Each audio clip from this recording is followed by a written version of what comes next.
ಮಣ್ಣಾರ ನೀವೀಗ ಸ್ಟಿಮ್ರಿಚ್ 2 ಸರಿ ಒಯ್ದಿದ್ದೀರಿ, ಜೊತೆಗೆ ಇನ್ನೊಂದು ರ್ಯಾಪಪ್ ಒಯ್ದಿದ್ದೀರಿ, ಆಮೇಲೆ ಈಗ ಮತ್ತೆ ಕಲ್ಚರು ಜಿಂಕು ವ್ಯಾಮು ಒಯ್ತಾ ಇದ್ದೀರಿ.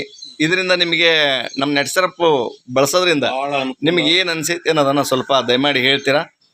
ಇವನ್ನೆಲ್ಲ ಬಳಸೋದ್ರಿಂದ ಫಲವತ್ತತೆ ಆದ ಗಿಡಕ್ಕೆ ಏನೇನು ಬೇಕು ಎಲ್ಲ ಸಿಗ್ತೈತಿ.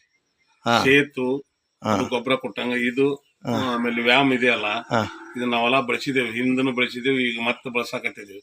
ಇದರಿಂದ ಉತ್ತಮವಾದ ನಮ್ಗೆ ಇಳುವರಿ ತೆಗಿಯಕ್ ಒಳ್ಳೆ ಅನುಕೂಲ. ಈ ಜಿಂಕ್ ಏನಿದೆಲ್ಲ ಎಲ್ಲ ಏನು ನಾವು ಪ್ಯಾಕೆಟ್ ತರೋದಕ್ಕಿಂತ ತರೋದ್ ಬದ್ಲಿ ಇದನ್ನ 1 ಲೀಟರ್ ಹಾಕಿದ್ರೆ ಇದ್ರಿಗೆ ಎಲ್ಲ ಜೀವಾಂಶಗಳು ಸಿಗ್ತಾವ.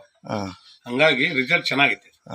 ಅದಕ್ಕೆ ಸೌತಿಗೆ ಒಯ್ಯಾಕತ್ತೇನೆ ಮತ್ತು ಚಿಲ್ಲಿಗೆ ಬಳಸ್ತಾನೆ ಸರ್. ಚಿಲ್ಲಿಗೆ ಬಳಸ್ತೀರಿ? ಚಿಲ್ಲಿ ಒಳ್ಳೆ ರಿಸಲ್ಟ್ ಅದಾವಲ್ಲ? ಚಿಲ್ಲಿಗೆಲ್ಲ ನಾವು 7-8 ವರ್ಷ ಆತ್ರಿ ಇದನ್ನ ಬಳಸ.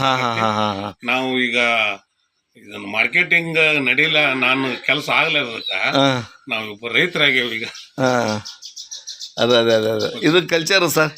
ಇದು ಕಲ್ಚರು ಸೌತಿಗೆ ಬರುತ್ತೆ ಸರ್. ಚೆನ್ನಾಗಿ ಇದ್ರ ಬಗ್ಗೆ ಇವು ಟೋಟಲ್ ಕೂಡಿಸೇ ಮಾಡ್ಬೇಕು. ಯಾವುದೇ ಮಾಡಿದ್ರು ಒಂದಾದ್ರ ಆಗಲ್ಲ.